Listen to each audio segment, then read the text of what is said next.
प्रधानमंत्री नरेंद्र मोदी ने अपने रेडियो कार्यक्रम मन की बात में देशवासियों को संबोधित किया। पीएम ने 75वीं बार मन की बात की। पीएम मोदी ने अपने संबोधन की शुरुआत जनता की ओर से भेजी गई चिट्ठियों पर चर्चा से की। कहा, मैं आपका बहुत बहुत शुक्रिया अदा करता हूं। मन की बात में जौनपुर की एक महिला का जिक्र किया। पीएम ने कहा, जौनपुर की 109 साल की महिला ने कोरोना वैक्सीन लगवाकर मिसाल कायम की। प्रधानमंत्री मोदी ने अमृत महोत्सव की बात की। पीएम ने कहा, देखते ही देखते अमृत महोत्सव ऐसे कितने ही प्रेरणादायी अमृत बिंदुओं से भर जाएगा और फिर हमें भारत की आजादी के 100 साल तक प्रेरणा देगा। प्रधानमंत्री मोदी ने कहा, पिछले साल मार्च के महीने में ही देश ने पहली बार जनता कर्फ्यू शब्द सुना था। प्रधानमंत्री ने कहा, कोरोना वॉरियर के प्रति सम्मान, आदर, ताली बजाना, दिया जलाना उनके दिल को छू गया। उसी वजह से पूरे साल भर वो बिना थके बिना रुके डटे रहे। कोरोना पर लापरवाही को लेकर पीएम मोदी ने कहा, सबके बीच कोरोना से लड़ाई का मंत्र भी जरूर याद रखिए, दवाई भी, कड़ाई भी। प्रधानमंत्री मोदी ने कहा, कोरोना वॉरियर्स पर हमें गर्व है। संकट में कोरोना योद्धा डटे रहे। भारत में सबसे बड़ा वैक्सीनेशन प्रोग्राम चल रहा है। पीएम ने कहा, कचरे से कंचन तैयार हो रहा है, वेस्ट से वैल्यू का निर्माण हो रहा है, यूजेबल खिलौने बन रहे हैं। शहद उत्पादक से लाखों कमा रहे किसान। पीएम मोदी ने कहा, देश में शहद क्रांति की शुरुआत हो चुकी है। किसानों पर बोलते हुए पीएम मोदी ने कहा है, कृषि क्षेत्र में रोजगार के नए अवसर मिल रहे हैं, खेती के नए विकल्प अपनाना जरूरी है।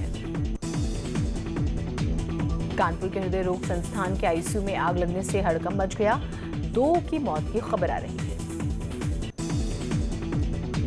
कानपुर के अस्पताल में आग लगने के बाद अफरा तफरी का माहौल बन गया। कड़ी मशक्कत के बाद अंदर फंसे हुए लोगों को सुरक्षित बाहर निकाला गया।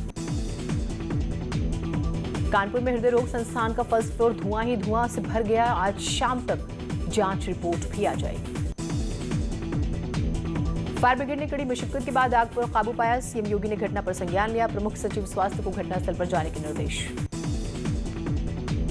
बढ़ते कोरोना संक्रमण की वजह से यूपी में भी अलर्ट। होली के मद्देनजर सख्ती बढ़ाई गई। आगरा मथुरा में अफ्रीकी स्ट्रेन मिलने के बाद चिंता बढ़ी।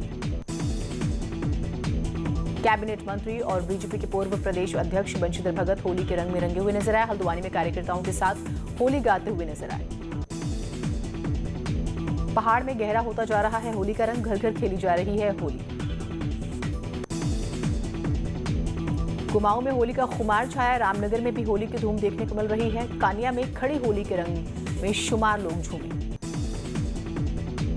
कोरोना काल में होली की मस्ती पूरे ब्रज में जमकर छाई हुई है। ड्रेस कोड के साथ महिलाओं ने राधा कृष्ण के साथ जमकर फूलों की होली की। शाहजहांपुर में आरएसएस का रंग महोत्सव कार्यक्रम बड़े ही धूमधाम से मनाया गया। हनुमत धाम के प्रांगण में हुए इस कार्यक्रम में सैकड़ों आरएसएस कार्यकर्ताओं ने हिस्सा लिया। इटावा में होली पर हर ओर रंगों की बहार है। फाग गायन लोगों में जोश भर रहा है। शाहजहांपुर में दिखी होली की जबरदस्त धूम। जूता मार होली के नाम से मशहूर तरीके से लोगों ने होली खेली। नाथ नगरी के नाम से प्रसिद्ध बरेली में होलिका माता का मंदिर। हर साल होलिका माता के पूजन के बाद ही यहां पर होली खेली जाती है। पहाड़ में गहरा होता जा रहा है होली का रंग। घर घर जा रही महिलाओं की टोलियां होली के गाए जा रहे हैं स्वांग। टिहरी के तपोवन में ताज होटल में लगातार बढ़ रहे कोरोना के मामले। अभी तक 97 में से 57 कर्मचारी मिले हैं कोरोना पॉजिटिव।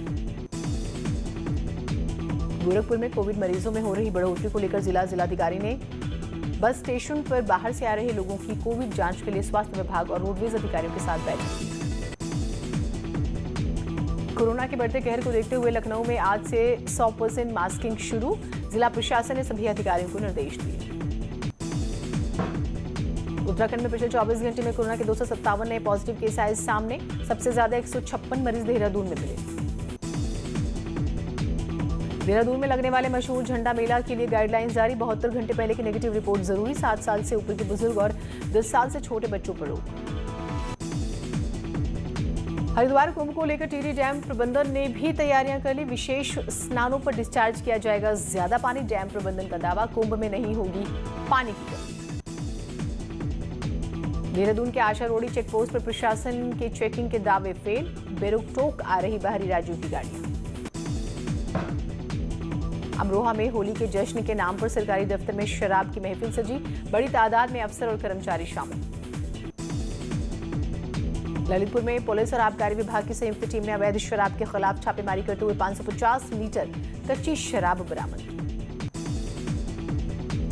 अलीगढ़ में बदमाशों ने लूट की घटना को दिया अंजाम, करीब 3 लाख रुपए कीमत की अंगूठियां लूटकर फरार हो गए।